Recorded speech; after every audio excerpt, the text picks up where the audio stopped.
Prime-time local news, serving the Lakeland and Midwest regions.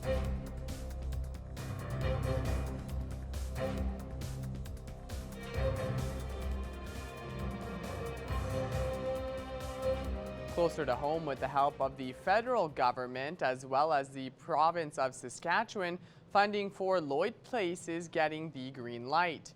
Mayor Gerald Albers and the rest of council are in Saskatoon for the SUMA convention all week.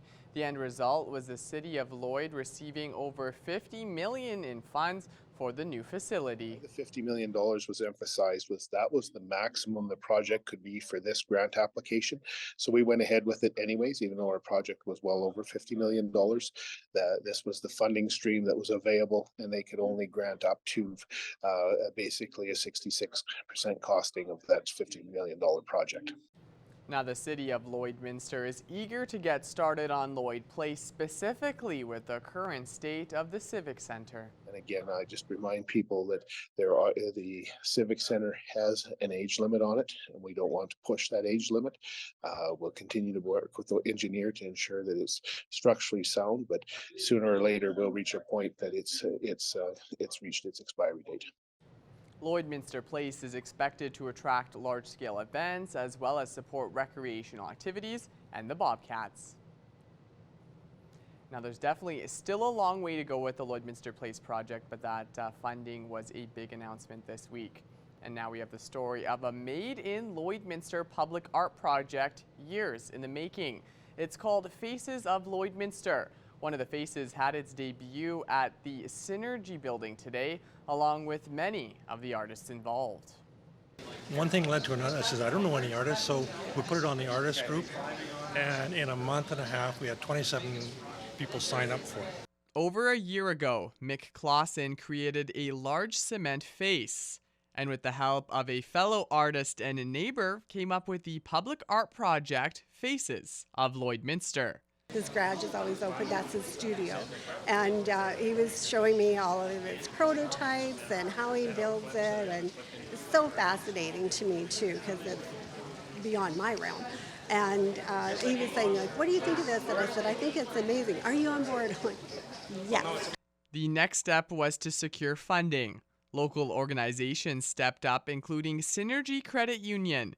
Today, they unveiled the mask made for them by Indigenous artist Curtis Patagon. I just kind of take silhouettes and play around with them, and for the eagles I kind of used a mirror image, so I was able to use a projector screen method to transfer on the images, so I was able to get the project done quicker. Not only did Synergy contribute funds to the project, Patagon painted the face in their branch lobby. Way back when we designed this building, we made it purposely to be able to host some community events and have space to do certain things. We have an entrepreneur table over there. We have a room that's available for community groups to use. And this is a nice, wide open, bright space that Curtis has really enjoyed being able to sit and work. And we still have it close enough to everyone that they've been stopping by and asking questions about it. He's been great answering questions. Artist Brandy Hofer is working on a face with the students at the College Park Art Academy. The students will be able to interact with it themselves, and they will also get to witness other students interacting with the art piece that they created. Other artists worked out of the Lloyd Mall. It was pretty interesting, and people were stopping by and asking, what we're doing. Clausen partnered with Residents in Recovery to build the masks at their building in the old bus depot. Residents in Recovery client Pierce Manyfingers volunteered to help mold the faces. He had no cement experience beforehand, but says the process has helped in his healing journey. I mean, I'm a person in recovery, so it's just been a good part of that social element that we need to sort of reintegrate and sort of add those pieces to get back our lives, I guess. So I mean, I think the great thing about this whole project is that there's many components to it and many moving parts, and everybody who's involved in it has something to give and something to get from it. Over a dozen faces will soon go up around the city this summer. With the winter season slowly finishing up, the Lloydminster Men Shelter received more support than ever from residents. The shelter was able to keep many people off the street and safe from freezing conditions. Our Shelby Clark spoke with the executive director on what's needed for the upcoming summer season and how grateful they've been for the community support. Joining us today for Primetime Local News is Valerie Lazicki with the Lloydminster Men Shelter. Thank you so much for joining us today, Valerie. Thanks for having me. Of course, no problem. Really wanted to be able to speak and help get the word out about this, just to be able to see some of these posts online about, items that are needed for donation for the men's shelter. But I kind of wanted to start off and see how that support has been so far for 2023 that you've seen compared to previous years. Actually, it's been terrific. Facebook has been a really good avenue for us to use. We put a post out, and in such a short period of time, people are coming to the door with, whatever it is that we're sort of most in need of. Our community is so generous. We're really lucky. Oh no, that's really good to hear, to know that, that support is still continuing for this new year and you're seeing that strong support. And like you said, yes, Facebook is great for that. Nice to use social media every once in a while. It really helps spread the word. So that's really good. Absolutely. Yeah, exactly. So for items that are needed for donation, can you kind of expand on that, and so we can just help get the word out just for anybody that has some of these items that they can help with? Sure. I mean, for us now, we're leaving winter, yay, and we're heading into spring and summer. So it's things that are more practical for that season: t-shirts, jeans and sweatpants, running shoes. Footwear is always in demand, for sure. And now people want to get out of those big clunky winter boots and into something more practical to be in.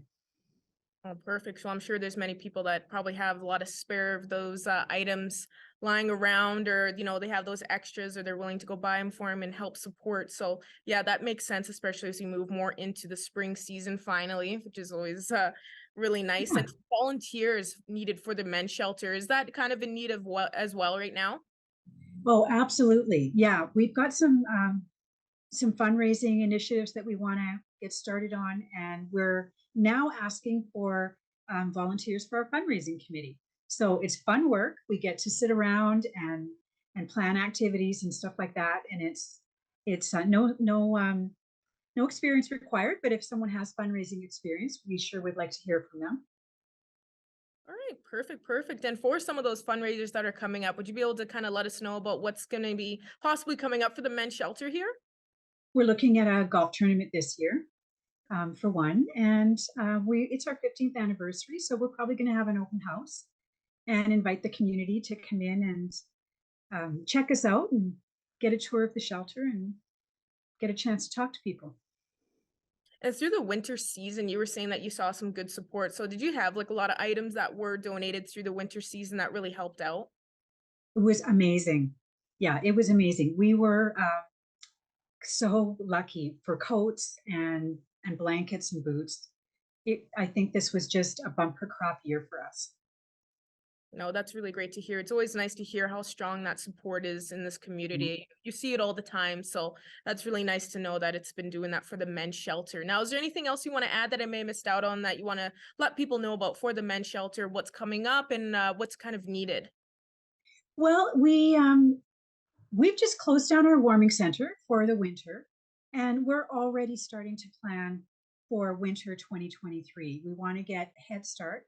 We usually struggle for a location, and then are just kind of hustling when the winter comes upon us for, getting things up and running.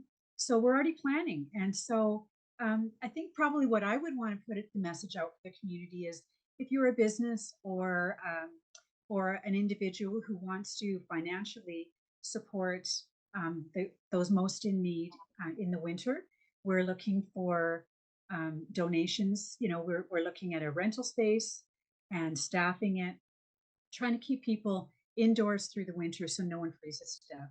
We achieved that goal this year. No one froze to death, to my knowledge, and we want to make sure that we are well prepared for next year. And so, yeah, we're starting to put a shout out. If someone wants to contribute in a meaningful way financially, we would certainly love to hear from them. Oh, and that's a very nice move to be able to start planning for that already so well ahead. That winter season sneaks up on us every year, and it of course lasts the longest throughout the year. So I think that's really good that you're already We're planning. in denial every fall. Yeah, exactly. Exactly. I know none of us really want to see that winter season, but unfortunately Right. it comes every time. It does. No, that's good. Okay, well, once again, thank you so much for joining us today, Valerie, and for everyone watching out there, make sure to donate some of those items and, like she was saying, help prepare for winter next year. Thank you so much. And hopefully Oilers fans can have the same energy after Game 3. Hopefully the Oilers can take home that game as well. Now let's take a look at weather with Shelby Clark.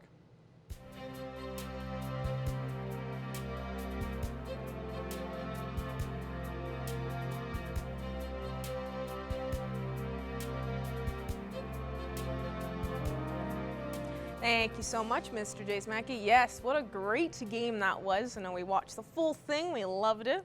Great time. Wish I had my Kane jersey, but I left it in Edmonton, sadly. But it belongs in Edmonton. It belongs in Edmonton. It'll stay there.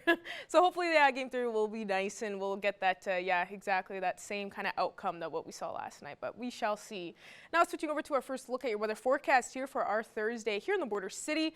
We aren't looking too much nicer than what we have been seeing for the past couple days. Wish I had better news for you. We are seeing another gloomy day, and of course, if you've been outside whatsoever, we saw some light snowfalls, which has been kind of continuing throughout the day. A couple snowflakes here and there that are slowly falling, but at least it's not a heavy snowfall, so that's nice. And with that wind chill, we are feeling around -4, and we haven't been seeing too much sun peeking behind those clouds, but we should be seeing those conditions start to warm up as we head into the weekend. Switching over to temperatures across the region for Alberta and Saskatchewan. On the Alberta side, most spots seeing those single-digit marks as well. Most are still seeing those plus temperatures, which is nice. We have down in Wainwright match with us with that 0 mark, and we start to warm up from there. Most are seeing between 2 to 4 degrees on this side, and then we have 5 up in Bonnyville, seeing that 7 for probably the warmest conditions up in Cold Lake and Lac La Biche. So some are looking slightly warmer than what they saw yesterday. Going over to our Saskatchewan side, they are matching with us more with those conditions for today, as most aren't really seeing that 0 mark. They're starting to look slightly warmer. The warmest we are seeing on this side, though, is just 5 degrees with Pierceland and up in Isle Cross. And then we go a bit lower. We start to cool down from there. 4 in Green Lake, while we're just hitting that 2 there in Meadow Lake. 3 degrees in St. Walburg. And as we go a bit lower to these areas here, they are just hitting that 1 degree mark. And for North Battleford, from that 1 degree, they will be going down to that low of -4 for their evening low. So hitting that minus point, and we're kind of seeing these temperatures continue on throughout the week for our evening lows. So kind of expecting around -4, -5 for those temperatures. They won't be seeing a high chance of flurries, which will be a nice calm night. And then for their tomorrow, Friday, 5 degrees for their daytime high. And be prepared, they are going to be seeing those shower and spots in the afternoon and a mixture of some rainfall and snowfall. So conditions will worsen as they kind of go on through the day for tomorrow in North Battleford. Looking at tonight for Cold Lake, -4, expecting another calm evening, which is very nice, just some cloudier skies. Then for tomorrow, they will be seeing those cloudier skies once again, although 6 degrees, so they will warm up slightly for that daytime temperature and still seeing that plus digit. And then for us here in the Border City, we will be going down to that low of -4, so we will be cooling down just to that single digit for our minus, which isn't too bad. We aren't seeing a high chance of some crazy flurries. And then for tomorrow, we should get a break from those flurries and just kind of expecting some chillier conditions, and we are going to be seeing that 4 degree mark. Aren't expecting too much sun once again, but don't worry, hopefully that will switch up as we go into the weekend. And now ending off with taking a look at some of your weather photo submissions. There are some more animals here. There's a cute one here. Love to see it. This is in Frog Lake. Thank you to Russell for this great photo. And the last one here from Christine. Classic Christine. Thank you for this beautiful shot in Kid Scotty. And that's all I have for now. For a first look at your weather forecast. That is a beautiful shot there, Shelby. Thank you. After the break, more on the push for government-funded contraceptives in Saskatchewan.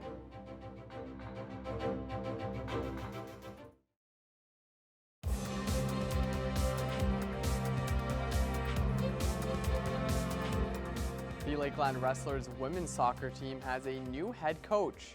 Our Thomas Waldman sat down for an interview with the new hire.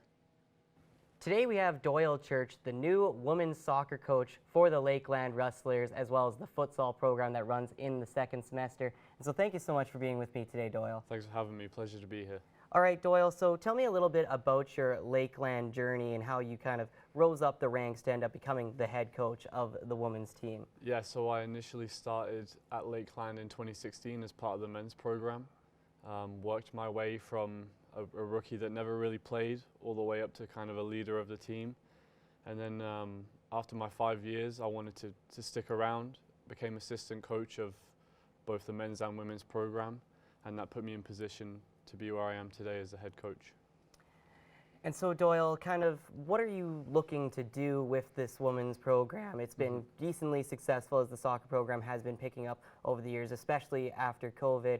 Kind of what are you looking to instill into the girls and kind of work with in terms of your program for the girls team? I think that the most important thing for a student athlete is to make them contribute to society after they're done playing and they're done here at the program, making them big pieces of the community while they're here, while we can get them in, but also make them successful in the classroom and also be successful on the field. That's a big part of what I want to do.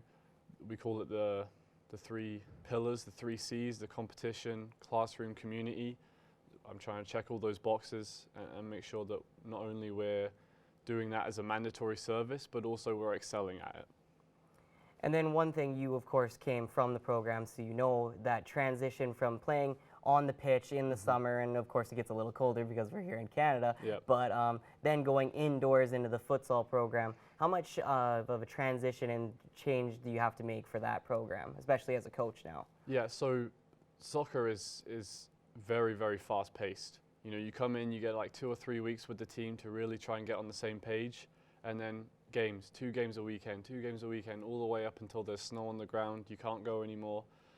Futsal, we get a lot more time to spend with the players, so it's more player development orientated, whereas soccer is, okay, we're trying to make everyone better, but we're also trying to win games at the same time. In the winter, you get a lot more time to train before there's competition, so it's making everyone better. That's really where the biggest player development piece is in futsal. So it's also a big part of why we were able to retain so many players this year. They really enjoyed the futsal part of the season. They all could feel themselves getting much, much better. And then when we went and played in competition, it kind of clicked in their head, I'm way better than I was in the soccer season. Yes, the men's program, getting a bronze medal, so you definitely were contributing in that. And just tell me a little bit more about how, with retaining in that futsal program, I'm sure if you guys are working more on skills, that then helps for the next semester if they're sticking around into that soccer season in the summer here that will be coming up. I mean, the improvements you can see with every player from day one of soccer season to the end of futsal, it's almost like you're looking at 2 different players. The confidence piece, the ability, it's just way, way different. And it's hard to explain because they just put so much hard work in, but because it's over such a longer period of time than soccer is, they don't even really notice that they're getting way better. As a coach, you can see it, and then you're excited for the next season because if they can continue that into soccer, then who knows what can happen. And then finally, Doyle, you're of course a veteran of the program. How honored are you to, it's kind of the coaching journey and just as a player journey all the way up to becoming the head coach, the honor that Lakeland has given you and kind of given you what you're now going to be doing in your life for at least the foreseeable future. Yeah, I mean, I'm so thankful to Lakeland, Athletic Director Alan Rogan and Kevin Wagner, Wendy Wagner, who coached the program this past year. It's, I feel like I'm a very loyal person, right? And these people have done nothing but good to me. And for me to be able to work with them as the head coach is awesome. Yeah, it's hard to put into words. It really hasn't hit me yet that I am the head coach until maybe like August when I'm leading the team and we're doing sessions and we're playing exhibition games. I think it will hit me more then. But like right now, I'm just so honored to be in this position and I'm so thankful. All right, perfect. Well, thank you so much, Doyle, for coming into the interview today, and good luck to your squad in the soccer season and then later on in the futsal season coming up this next coming winter, and then that soccer season will be in the summer. And we'll be sure to come out and check out your games as well as your program and more Lakeland stuff later on in the summer here. And now it's time for us to check in once again with Shelby Clark, who has another look at your evening weather forecast.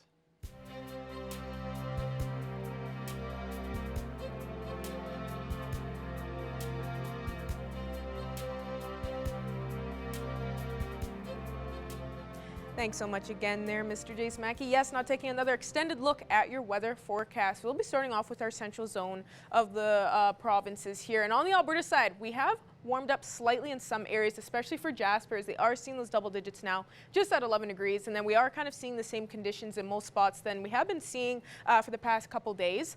Most are still looking quite cool with that 2 and 3 degree mark in most areas. Then we got 5 and 6 for Whitecourt and Edson, and in Athabasca and up in Cold Lake, seeing the nice warm temperatures there just at 7 degrees in both those spots. So some aren't looking too bad for today whatsoever. But the Alberta side, of course, as we are looking, you know, we didn't get that serious that snowstorm as some areas have on the Saskatchewan side.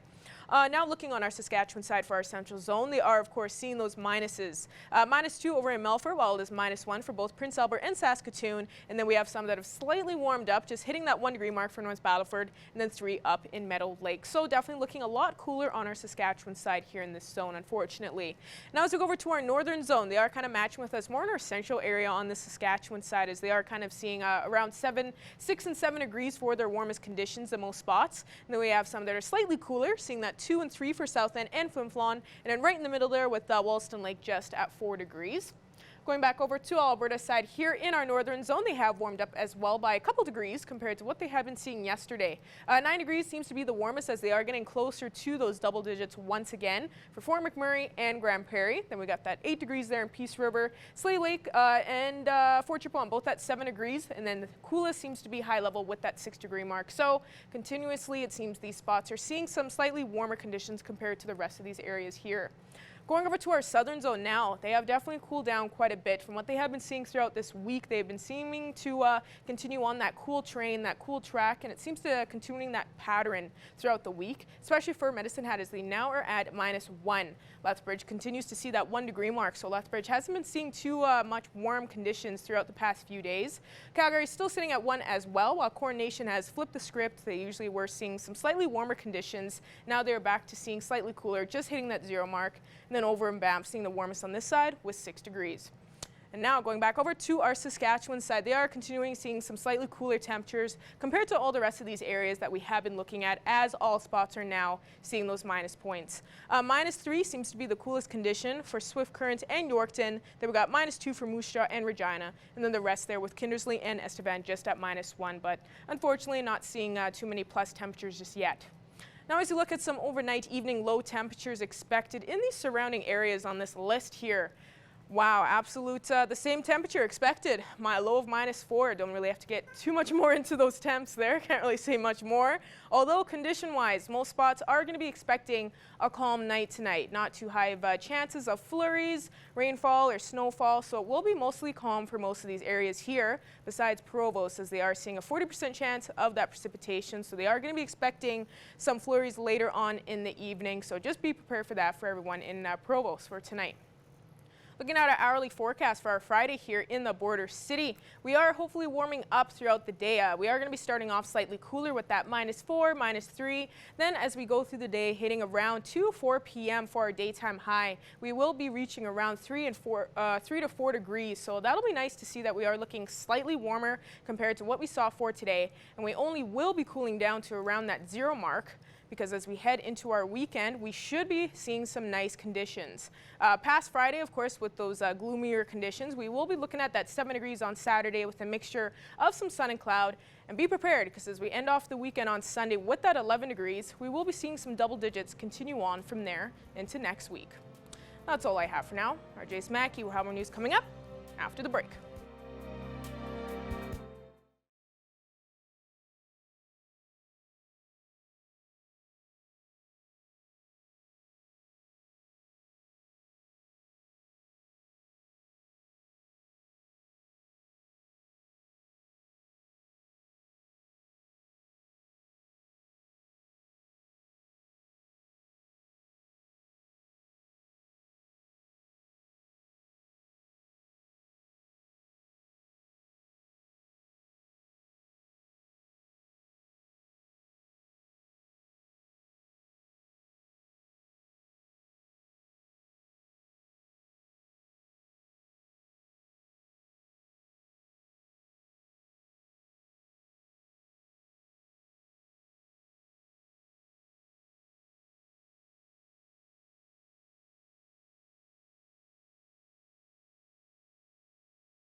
Welcome back to Primetime Local News. I'm Jace Mackey. It's time now for us to take a look at our Pet of the Day viewer-submitted pet photos.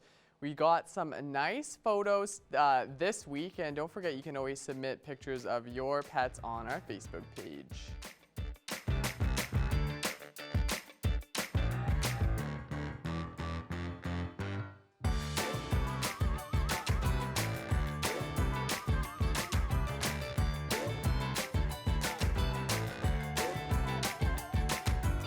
We want to see your pets. Send photos of your pet and their name to our Facebook, Twitter, or Instagram to have them featured on Pet of the Day.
Joined here again with Jen McConnell with the Vic Juba. Thank you so much for joining me. Hi, thanks for having us, Abby. Really appreciate it.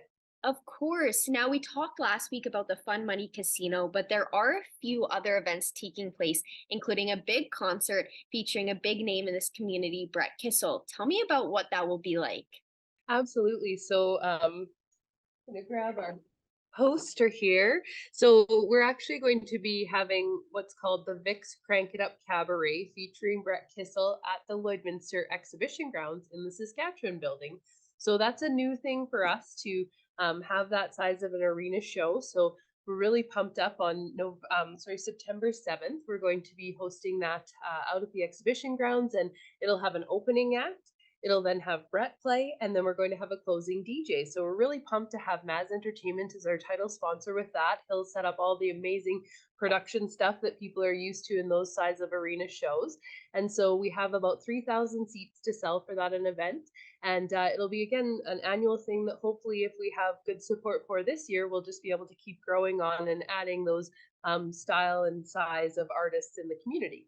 That sounds amazing, especially because Brett Kissel is so well known and is a very popular name, especially in this community. What does it mean for the Vic Juba to be able to hold such a large event, this being the first stadium type show for you guys? It's huge. It really puts Lloydminster as a spot on the map for artists of this size that are touring to say, hey, between Saskatoon show or an Edmonton show, maybe we could also stop down in Lloydminster. Now, we know that there is non-compete clauses with different shows of that size, where typically there's a radius that they won't be able to perform in outside of those big shows, but that's why we can be a player in that arena and put our name on some bigger name artists, so then maybe that they're not able to compete around Lloydminster. Perhaps. So we're really hoping the community does enjoy kind of this format. We're going to have it set up so that there's chairs and table seating, as well as bleachers. There's going to be a dance floor. There'll be a couple of bars. And again, it's a cabaret style, so folks are invited to come and socialize and enjoy all of Brett's amazing songs. He's selling out shows worldwide right now. He was just on the Grand Ole Opry stage last week, so that's pretty cool that he'll be popping down to Lloydminster in September. So hopefully everyone will be able to come out of the fields if it's a rainy night, or maybe, harvest probably hopefully is started by then. But for anyone else that's around and free in September, we hope they'll come to the first ever Crank It Up Cabaret. That's awesome. It would be great if Lloydminster could bring in some more bigger names. How can people get tickets for this concert? Great question. So they are $59 each and on sale now on our website at vicjubatheatre.ca. You can see that's where all of our current shows that are up for sale are advertised, and we've got amazing things like Bear Grease coming in October. It's a First Nations or Indigenous spin on the traditional Grease the musical. Brett Kissel's tickets are up there. We've got Kevin McDonald, the Kids in the Hall comedian, coming with the Saskatoon Orchestra Improv Group, on June 15th. So anyone wanting tickets to any of those events, they're all on sale right now on our website. And we're announcing new things every day, as well as our rental clients that come and book the space. For example, we've got Matilda set up in here right now that we're really thrilled to have, showcasing so many amazing youth talented actors for that production. But yeah, so different things come up all the time. So our website is the best place to stay on top of what could be coming to your entertainment venue here in Lloydminster. And so if anyone has questions or comments or concerns about the shows, please do let us know. We love feedback in terms of what people like to see, what they don't, and hopefully we'll attract some folks to come out and see Kissel with us in September. And so we're really excited for that one, and hopefully become an annual big thing where we can attract large name artists here. It's awesome that you guys are able to hold so many of these awesome events, and they're all so different and unique. Tell me a little bit about the process of deciding which type of events you guys want to hold. We like to welcome the community again to rent the space for use for things like Matilda, or the school divisions as well. They have their performances here. And with our shows, those are the ones that we pick to host. They're all within the Dr. H.A. Macdonald season. So sometimes in the community, people may not understand the difference between someone that's a rental to us performing on our stage versus things that we host ourselves, like the lineup of Dr. H.A. Macdonald season shows. And so our biggest goal here is to be inclusive and diverse as possible in our offerings, so that we can be the arts and culture hub for our little rural, somewhat remote community here, and really represent all of the areas around us and different cultures, and show folks maybe something they haven't seen before, and experience something in their backyard that they don't have to drive 2 hours to see, or hop on a bus or a plane, anything like that in this day and age. So we're just so excited and grateful for the opportunity to have live entertainment again, because it is truly a once in a lifetime experience. One show from the next, even though it may be on a tour, you see something usually a little different at each one, as we know from attending past events. So thank you for commenting on the diversity, because we really strive to achieve that. And we're always open to feedback from our community on different things they think we should be looking at for programming, or ways that we can make the spaces most accessible as possible for groups to showcase their talents. Thank you so much for joining me today, and I wish you the best of luck with all of these events coming up, including the Brett Kissel concert, seeing as it's the first big stadium concert that you guys are holding. And so I'm hoping that you guys will be able to hold more bigger concerts like that in the future. Thank you so much, Abby.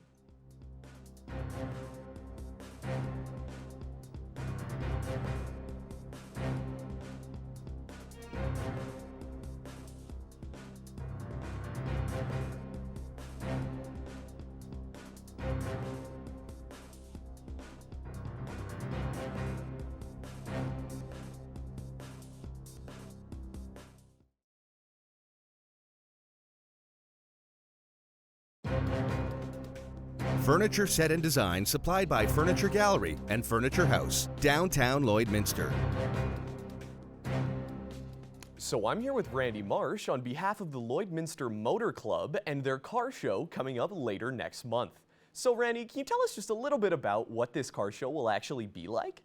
So this is our season opener. A lot of car clubs, they call it their defrost and stuff like that. It's just kind of the first major car show of the year right after the winter.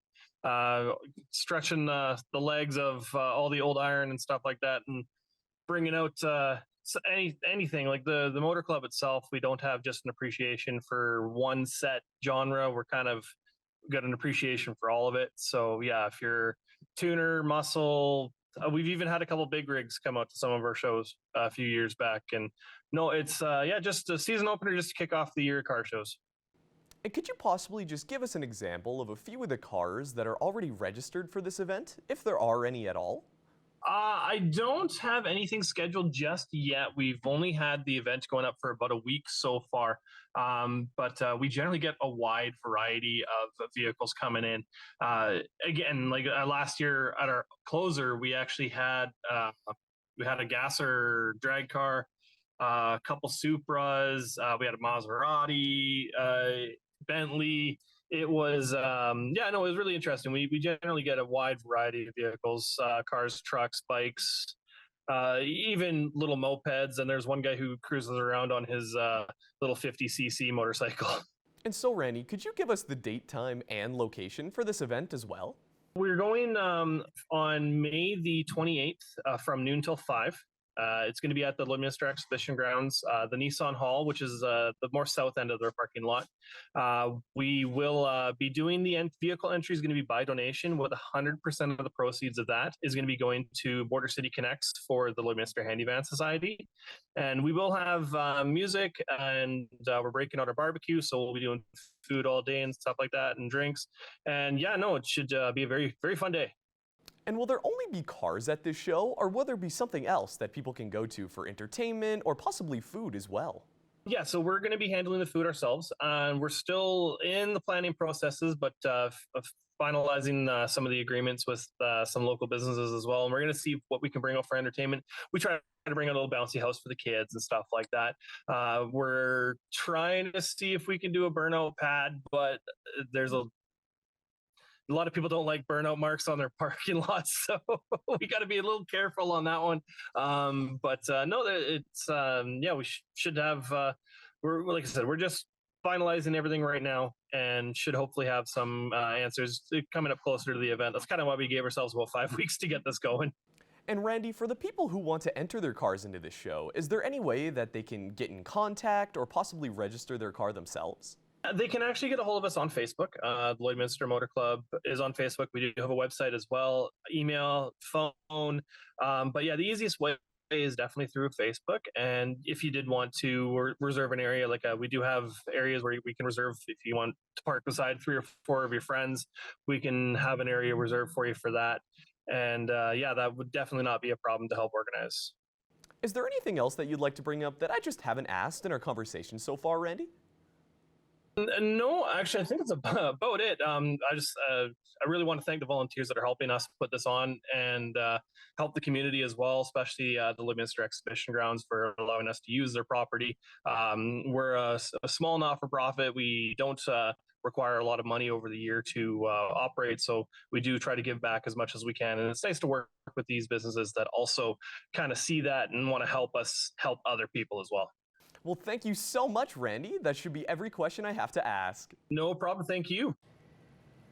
Ending off with a quick look at your 7-day forecast now. After a gloomy day expected tomorrow, please keep pushing through, because we will be warming up for our weekend ahead here in the Border City, with that 7 and 11 degree mark Saturday and Sunday, and a lot more sunshine for the weekend as well, which is nice. And as we head into next week, we will see those conditions continue on into our Monday, and even warm up to 13 Tuesday, and almost even reaching 20 degrees next Wednesday, as we still see those double digits continue on. 18 degrees, we love to see it. Definitely looking forward to Wednesday. Thank you for that, Shelby. And thank you all for joining us for this edition of Primetime Local News. Have a great night, and we'll see you back here again tomorrow.